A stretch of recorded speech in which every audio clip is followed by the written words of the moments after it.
వినిపించకపోవడం వల్ల జ్ఞాపక శక్తి తగ్గుతుందా? దీని గురించి సైన్స్ ఏం చెప్తుంది? Let's know about it.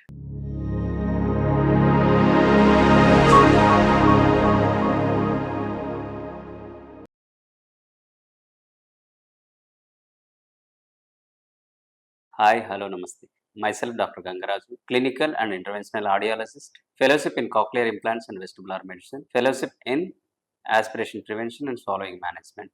Yes, వినిపించకపోవడం వల్ల జ్ఞాపక శక్తి తగ్గేదానికి చాలా వరకు అవకాశం ఉంది అని రీసెంట్ డేటా ఒక్కి నొక్కి నుంచి చెప్తున్నటువంటి ఒక విషయం ఏమిటి అని అంటే అది వినిపించకపోవడం వల్ల జ్ఞాపక శక్తి తగ్గుతుంది.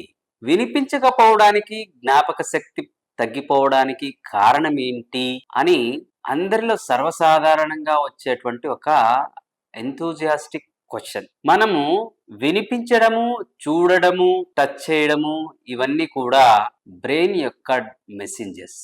పంచేంద్రియాలలో ముఖ్యమైనటువంటివి ఇవి.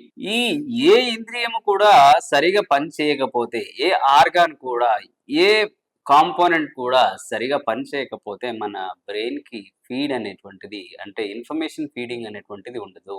ఎప్పుడైతే సోర్స్ ఆఫ్ ఇన్ఫర్మేషన్ కంటిన్యూస్ గా వస్తూ ఉంటుందో అప్పటి వరకు మన బ్రెయిన్ అనేటువంటిది యాక్టివ్ గా ఉంటుంది. మీరు ఒక విషయం గమనించండి, మనం నిద్రపోయేటప్పుడు ఎలాంటి ఆలోచనలు కానీ ఎలాంటి యాక్టివిటీ కానీ జరగదు. ఎందుకనంటే కనుక బ్రెయిన్ వరకు మనకు ఆ నిద్రలో మనం ఏం చేసినా కూడా మన బ్రెయిన్ వరకు ఆ కమ్యూనికేషన్ అనేటువంటిది వెళ్ళదు. కాబట్టి సేఫ్ గా నిద్రపోతూ ఉంటాం ఎన్విరాన్మెంట్ లో ఎన్ని జరిగినప్పటికీ.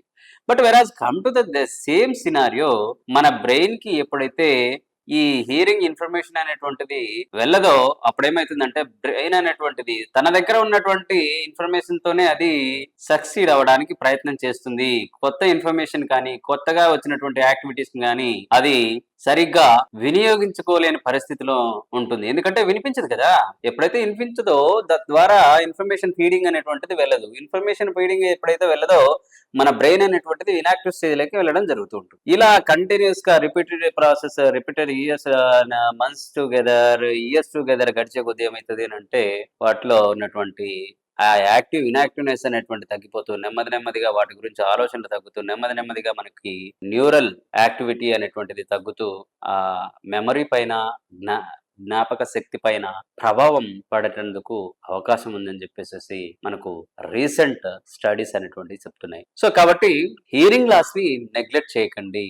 Hearing loss is an emergency. So కాబట్టి ప్రతి ఒక్కరు కూడా ఇవాళనే 60 దాటిన వాళ్ళు ప్రతి 6 నెలలకు ఒకసారి, 20 దాటిన వాళ్ళు ప్రతి సంవత్సరం ఒక్కసారి ఏషియన్ ఈఎన్టీకి వచ్చి అడ్వాన్స్డ్ ఇన్ఫ్రాస్ట్రక్చర్ ఉన్నటువంటి ఏషియన్ ఈఎన్టీ కేర్ సెంటర్కి వచ్చేసేసి ఒకసారి టెస్ట్ చేయించుకొని మీ ఇయర్స్ సేఫ్ గా ఉన్నాయా, అలాగే మీ జ్ఞాపక శక్తికి మూల కారణమైనటువంటి హియరింగ్ బాగుందా లేదా అనేటువంటిది చెక్ చేసుకోవడం అనేటువంటిది ఒక ఉత్తమమైనటువంటి అవకాశం. Thank you so much.